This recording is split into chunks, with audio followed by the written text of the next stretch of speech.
Hello and good evening everyone. Today myself Devanshi, I am a BA LLB 4th year student and today I am going to tell you about some exception of Article 19, that is freedom of speech is not an absolute right. Yes, exactly you are hearing right now.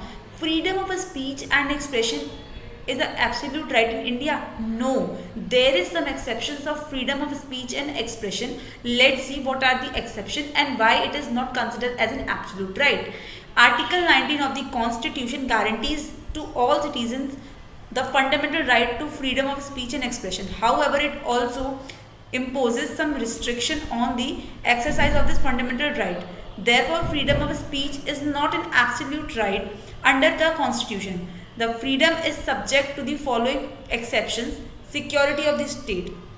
If we want to secure the state, there is some restrictions on freedom of speech or expression, because you can't say anything bad about our country, about our nation. So there is a security of state, and this is a first exception on freedom of speech and expression. The second exception is friendly relations with other state, defamation, public order, decency and morality, and contempt sovereignty and integrity of India. These are some exceptions, and incitement of an offence. Further, section 153A and 153B of the Indian Penal Code (IPC) punish those who provide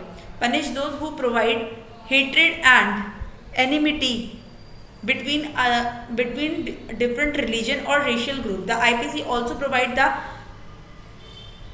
anyone who hurts the religious sentiments of others would be guilty of abusing his or her freedom of speech.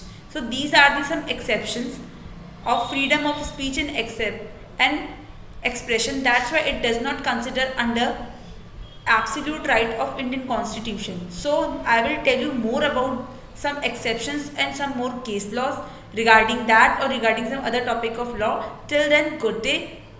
Have a nice day.